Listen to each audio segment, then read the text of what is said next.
sobre a contabilidade, a qual nós sabemos e devemos cumpri-la, e tem, mas precisou ter uma lei de obrigatoriedade para que nós pudéssemos divulgar melhor ou então interessar por ela. Então, nós estamos aqui justamente para falar das novas legislações. Como é de costume, o microfone parou, hein? Como é de costume, nós sabemos e nós temos costume dentro da nossa casa, que é uma reunião técnica, mas nós gostamos sempre de pôr a presença de Deus em tudo que nós fazemos e realizamos. Então, vamos agradecer a Deus por nos trazermos aqui e dar essa oportunidade de nós termos e adquirirmos mais um conhecimento na nossa vida. Para isso, vamos fazer a oração que o Pai nos ensinou, para que nós podemos ter sucesso no nosso curso, que tudo aqui for discutido em prol da nossa categoria e bem individual de cada um. Pai nosso, que estais no céu, santificado seja o vosso nome. Venha a nós o vosso reino, seja feita a vossa vontade, assim na terra como no céu. O pão nosso de cada dia nos dai hoje, perdoai as nossas ofensas, assim como nós perdoamos.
Aí foi aquela confusão total.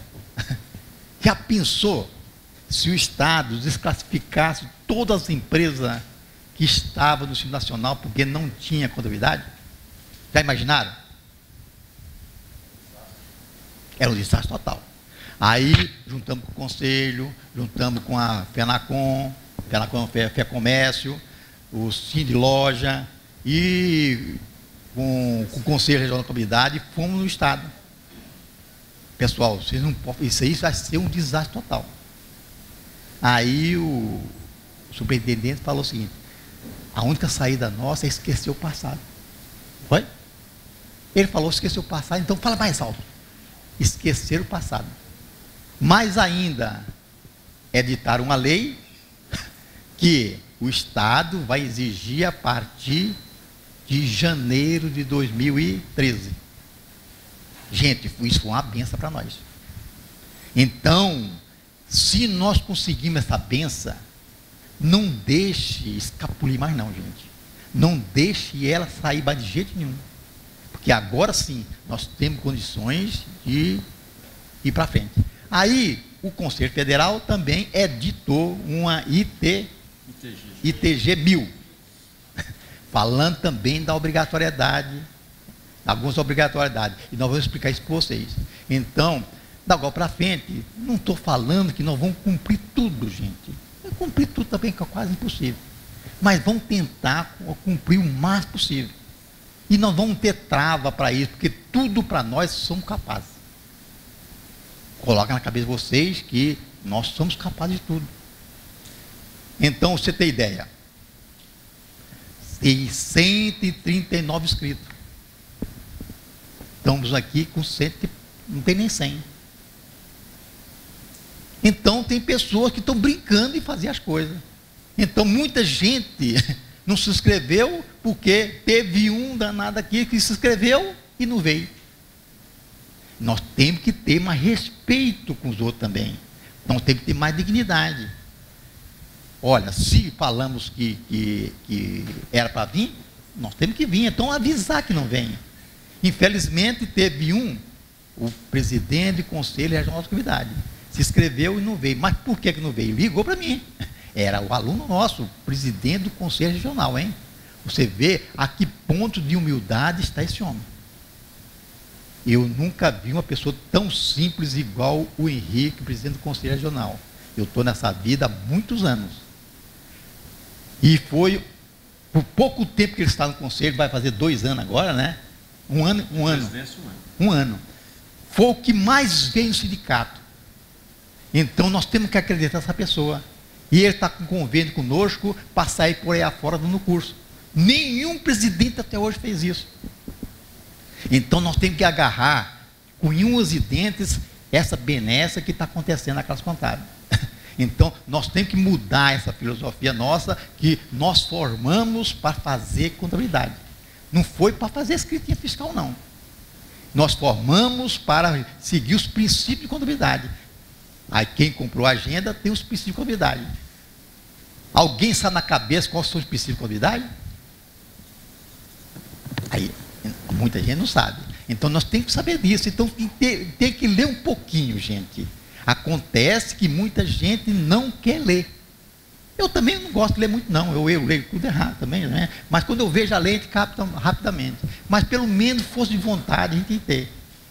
Então eu solicitei para vocês que lá no curso, que vocês copiassem o livro. Eu dei o livro de graça no site. Verificasse a lei do SSA. Verificasse a lei complementar C23. Verificasse quais os artigos que você poderia estar sendo punido porque não descumpriu o que a lei determinou. Tudo isso, o Otávio vai falar a respeito do assunto, eu falo para que vocês coloquem na cabeça que contabilista é uma pessoa responsável. Mas falando em responsabilidade, agora mesmo nós vamos entrar com um pedido no Popular, que aí saiu, manchete, contador do Cachoeiro, olha, aí fica bem grandão, né? Nessa hora aparece o contador, certo? E pior ainda, o filho da mãe nem contador é, nem técnico de contabilidade é, nem registrado no conselho é. É justo que esse pessoal fique denegrindo na classe? Aí nós vamos colocar A classe contábil foi, mais ou menos assim, eu vou mandar uma reportagem, uma matéria, a classe contábil foi prejudicada. Porque estão falando que esse contador é aquele, parece que é aquele que faz mais bagunça, né? Aí, tudo que o homem fez na vida, o contador está no meio, olha. Está parecendo o Al Capone, né? Você sabia que o Al Capone foi preso por causa do contador também? E ele foi meter a besta no contador, o contador denunciou o homem, aí deu todo mundo beijado. Talvez ele também foi, mas ele não é contador, então ele vai retratar, fala pelo menos assim, ó, não é contador vamos supor, o tesoureiro, fala que é tesoureiro, do Cachoeira, né? Fala que eu quero uma reportagem bem grande. É o direito nosso, né? Então eu quero passar para vocês, não vamos dialogar mais não, porque eu já está eu deixei os dois aqui para me controlar, certo? Porque às vezes eu fico falando demais, né? Aí eu peço para vocês, ó, me controle, e vocês não controlam, né? E eu vou meter vou falando aqui. Ele sabe disso, mas a língua não para, né? Não. Pelo menos você fala, você não tem vergonha falando, né? E os outros ficam com vergonha. Mas, seguinte, tudo que eu for falar, quando alguém de vocês aqui, ó, estou falando demais, levanta o braço, ó, vamos continuar com isso, me interessa, tá? Então, isso que eu falo para vocês, nós vamos passar imediatamente. A ideia nossa é que vocês saiam daqui, pelo menos sabendo alguma coisinha, pelo menos com confusão na cabeça de vocês. Tem um aqui, esse velhinho aqui, ó, que é o mais velho que está aqui, né? Ah, mas isso, ele veio aqui quando eu vou lá, não está pensando, mas isso é difícil demais, isso aqui é difícil o quê, rapaz? Aí está falando que vai largar a profissão, porque não está, não, agora que ele está começando a aprender, ó. E a coisa mais fácil que tem, gente, é fazer comunidade. Vamos iniciar aqui com a mensagem aqui, Everaldo, porque senão desvirtua muito, e dentro do curso, dentro da palestra, você conta algumas historinhas. Vai lá, então. A mensagem está no gatilho lá. Como vocês sabem, tem costume aqui com as nossas reuniões, sempre existe a intenção de levar uma mensagem positiva a todos.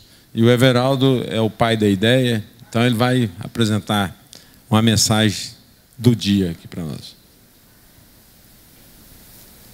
A borboleta azul. Eu gostaria que um que tem voz bonita aí. O Leandro para ler isso aí. Aqui é o microfone para você aqui, vai.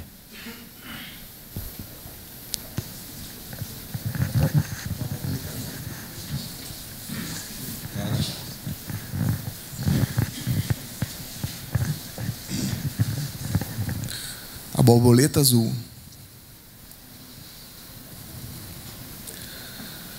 Havia um viúvo que morava com 2 filhas curiosas e inteligentes. As meninas sempre faziam muitas perguntas.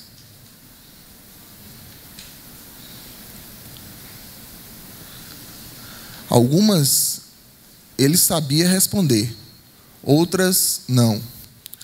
Como pretendia oferecer a elas a melhor educação, mandou as meninas passarem férias com um grande amigo que morava no alto de uma colina. O amigo sempre respondia todas as perguntas sem hesitar. Impacientes com o amigo de seu pai, elas resolveram inventar uma pergunta que ele não saberia responder. Então, uma delas apareceu com uma linda borboleta azul, que usaria para pregar uma peça nele. "O que você vai fazer?", perguntou a irmã. "Vou esconder a borboleta em minhas mãos e perguntar se ela está viva ou morta."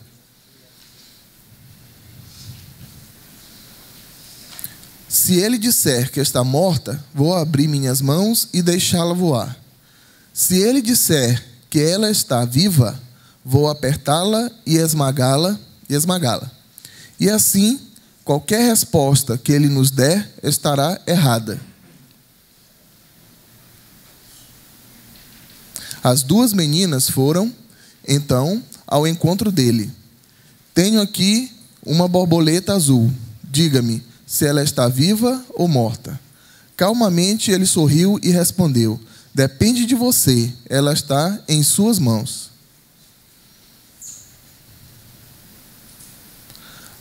Assim é na nossa vida, o nosso presente e o nosso futuro. Não devemos culpar ninguém quando algo dá errado. Somos nós os responsáveis por aquilo que conquistamos ou não conquistamos. Está em nossas mãos a escolha certa ou errada. Deus nos dá as alternativas, as oportunidades e não entendemos. Ok. Bem, como dizia antes, a nossa palestra vai ser ministrada, a primeira parte, através da legislação, pelo Otávio. Otávio, para quem não conhece, o nome completo é Otávio Martins de Oliveira Júnior, bacharel em Ciências Contábeis, empresário da contabilidade, pós-graduado lato sensu em Auditoria e Contabilidade pela Pontifícia Universidade Católica de Goiás, palestrante de temáticas contábeis, ex-diretor de Assuntos Técnicos e Jurídicos do Sindicato dos Contabilistas no Estado de Goiás, gestão 2005-2008, conselheiro e vice-presidente de fiscalização do CRC, atualmente diretor de Assuntos Técnicos e Jurídicos do Sindicato dos Contabilistas do Estado de Goiás. Então, convidamos Otávio para a apresentação. Bom dia a todos. Bom dia. E a todas. Gente, é um prazer imenso estar com vocês, falando sobre contabilidade. Uma coisa que a gente trabalha desde os 5 anos. Eu quero dizer que, quando eu tinha 5 anos de idade, meu pai me levava nas reuniões e o senhor Everaldo estava lá. Certo? Estava lá nessas reuniões. Tá certo? Gente do céu. O nosso presidente é um empreendedor.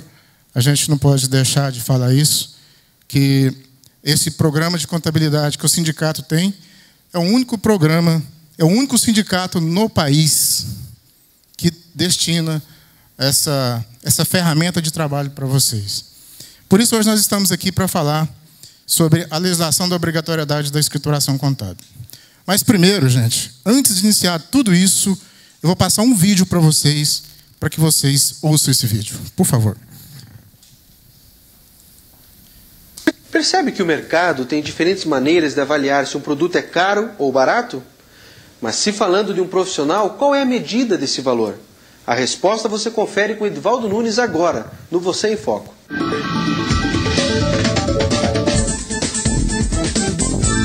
Olá, pessoal. Dizem que não se cobra pelo que se faz, mas pelo que se sabe. Então tem uma historinha circulando por aí que conta sobre um especialista que foi chamado para solucionar um problema com um computador de grande porte e altamente complexo. O computador, para vocês terem uma ideia, valia cerca de 12 milhões de reais. Bem, lá está então, sentado em frente ao monitor, aquele técnico especializado. Ele pressiona algumas teclas, balança a cabeça, murmurou algo para si mesmo e desligou o computador. Tirou uma chavezinha de fenda do bolso, pequenininha, deu uma volta e meia em um minúsculo parafuso, ligou o computador e verifica que tudo estava funcionando perfeitamente. O presidente da empresa, muito surpreso, mas contente, obviamente, quis pagar a conta no mesmo instante. "Quanto lhe devo?" perguntou. "São R$1.000, por favor." R$1.000? R$1.000 por alguns minutos de trabalho? Para apertar um parafuso? Tudo bem, eu sei que meu computador vale 12 milhões de reais, mas R$1.000 é um valor absurdo. Vamos fazer o seguinte: eu pagarei só se você fizer uma nota fiscal detalhada, com todos os detalhes que justifiquem este valor. O especialista, então, balançou a cabeça, saiu. Na manhã seguinte, o presidente recebeu a nota fiscal, leu com cuidado, balançou a cabeça e saiu para pagar no mesmo instante, sem reclamar. A nota fiscal dizia o seguinte: serviços prestados apertar um parafuso, R$1. Saber qual parafuso apertar, R$999. Entenderam? Competência e experiência, quanto vale? Competência não tem preço. Então, tenha você também o desejo de buscar aperfeiçoar-se sempre, para ser sempre o melhor. Eu vejo vocês na próxima semana. Até lá, pessoal. Gente, eu deixo essa reflexão para vocês, certo? Para que vocês tomem essa mensagem que foi feita em função da contabilidade. Pessoal, eu vou falar para vocês sobre a obrigatoriedade da escrituração contábil. A gente fez um apenso na legislação. Tentamos trazer para vocês e mostrar que o contador, o contabilista, ele é obrigado a fazer escrituração contábil. O senhor Everaldo, inicialmente, na introdução, já disse isso para vocês. O que eu fiz? Eu busquei na legislação todas aquelas informações onde há uma citação do contador. Isso para que vocês possam sentir o peso e ver esse momento ímpar que nós estamos vivendo hoje na contabilidade brasileira. Nós temos as adoções das normas internacionais e temos aí os SPEDs que está nos atormentando na nossa vida. Então, nesse momento ímpar que nós estamos vivendo hoje, eu acho que todos vocês, com esse aprendizado aqui de hoje, vocês vão conseguir fazer essas escriturações das suas empresas, né? Bom, gente, eu vou iniciar. Eu espero que não tem nenhum de vocês que está desse jeito, né?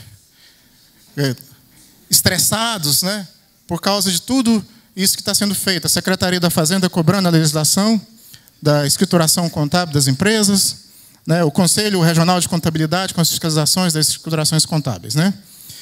Então, gente, depois que o senhor Everaldo introduzir a parte prática, que é esse livro que ele editou, juntamente com o nosso programa, certo? E vai instruir vocês. De posse disso daí, eu acredito que vocês vão ficar assim, ó. Final do ano, todas as contabilidades legais, fechadinha, aí vocês vão poder descansar e essa maravilha toda, né? Então, gente, vamos começar então a nossa palestra. Eu vou começar pelo Código Tributário Nacional, ó. A Lei 5.175, no seu artigo 195, está falando lá, gente, ó, em livros, ó. Livros. Aqui, ó, para os efeitos da legislação tributária, não tem aplicação em quaisquer dispositivos legais excludentes ou limitativos do direito de examinar mercadorias e livros. Então, lá na frente, nós vamos ver que os livros obrigatórios, são da legislação comercial e fiscal. Se nós adentrarmos um pouco dentro da legislação, nós vamos ver que temos livros fiscais, entrada, saída, apuração de semestre, estoque, controle de produção, temos livro diário, livro razão. Certo? Então, vocês gravem bem o artigo 195 do Código Tributário Nacional. Se alguém quiser fazer essas anotações, vai fazendo as anotações aí das legislações que a gente fala da obrigatoriedade da escrituração contábil. E a gente parte para a lei da 6.404, que é a lei das SAs, de 1976, no seu artigo 176. Aí foi pedido vocês que fizessem uma leitura para que vocês pudessem entender um pouco, né, das modificações que foram feitas, né? Nós temos no item 4 as demonstrações do fluxo de caixa. Essa demonstração ela foi dada pela Lei 11.638 de 2007 e também aquelas companhias abertas que têm ações em bolsas de valores, são companhias SAs, então ele tem que fazer essa demonstração do DVA. Então, as demonstrações nossas, o balanço patrimonial continua o mesmo, demonstração dos lucros e prejuízos acumulados, demonstração de resultado do exercício, as demonstrações do fluxo de caixa que foi implementada pela Lei 11.638. O fluxo de caixa, gente, não é o movimento de caixa, entrada e saída, pagamentos, as entradas de recursos e as saídas. Não é isso. Esse demonstrativo de fluxo de caixa tem dois métodos, método direto e método indireto, para ser feito. O método direto é quando você parte das receitas e dos pagamentos. E no caso do método direto, você já começa na demonstração dos lucros, e aí você vai, de acordo com a legislação, chegando ao valor do caixa, ou equivalente de caixa que está no seu balanço patrimonial. Continuando na Lei 6.404, o artigo 177, diz lá, ó, que nós devemos manter registrados os registros permanentes com obediência aos preceitos da legislação comercial e desta lei e aos princípios de contabilidade geralmente aceitos. O que foi feito? Quando da adoção das normas internacionais de contabilidade, foi criado o CPC, que é o Comitê de Pronunciamentos Contábeis, que abre audiências públicas para fazer as modificações devidas à nossa legislação brasileira com a implementação das normas internacionais. Então, o CPC aprova essas normas e o Conselho Federal edita as resoluções de como você deve se proceder. As demonstrações, não precisa nem de falar que tem que ser feito por contabilista habilitado. E a nossa contabilidade hoje tem que obedecer aos padrões internacionais. A contabilidade que se faz hoje no Brasil é a mesma que se faz nos Estados Unidos, é a mesma que se faz na Europa. Tá? Isso aqui foi incluído pela Lei 11.638, que é a lei da adoção das normas internacionais de contabilidade. Aqui é a resolução do Conselho Federal de Contabilidade de 83, que trata das atribuições do profissional da contabilidade nas atividades que eles vão exercer. Dentro dessa normativa, nós temos lá atividades que são inerentes ao próprio contador, atividades que são compartilhadas com outros profissionais. Então, dentro dessa resolução, nós temos aí as atividades que o contador ou técnico de contabilidade pode efetivar. Aí nós temos a nossa lei de regência, é o decreto 9295 de 1946. Ele foi alterado pela lei 12.249 de 2010, do qual agora, gente, o Conselho Federal de Contabilidade é quem edita normas contábeis. Vocês já ouviram falar que agora nós temos que fazer a primazia da essência sobre a forma? A Receita Federal determinava que você fazia depreciação linear com 10%. Mas se você entende que o seu bem tem uma vida útil além de 10 anos, é um exemplo, que a Lei 11.638 te dá essa prerrogativa de você fazer, você pode fazer desde que você conste isso em notas explicativas. Então é isso que se fala, a primazia da essência sobre a forma. Tá? Então nós estamos aqui no artigo 25 do decreto 9295, nós temos aí na letra B, a escrituração dos livros de contabilidade são obrigatórios. Quais são os livros obrigatórios de contabilidade? Livro diário, livro razão. E temos também os livros auxiliares, que pode ser feito tanto da conta de clientes como da conta de fornecedores, que são livros auxiliares. E dizer para vocês que as perícias judiciais e extrajudiciais são só aqueles profissionais habilitados no Conselho Regional de Contabilidade. Nós temos o decreto 3.000, artigo 258, da legislação do imposto de renda, que é o RIR. O que ele fala? Sem prejuízo das exigências especiais em lei, é obrigatório o uso do livro diário. Aí está falando das formalidades desse livro. Como é que a gente faz o livro diário? Fazendo contabilidade.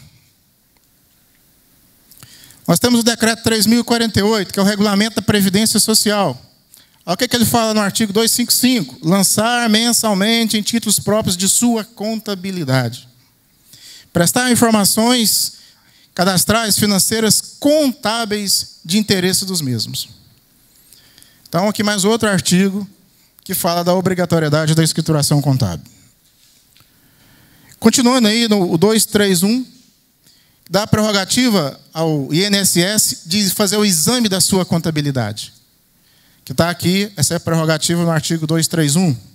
E o 235, o exame da escrituração contábil, se você não fizer ela de acordo, eles podem desclassificar, tá vendo? Se o exame da escrituração contábil e de qualquer outro documento da empresa, a fiscalização constatar que a contabilidade não registra o movimento real da remuneração dos segurados, dos seus serviços, lucros, tais, pode ser desconsiderada essa contabilidade.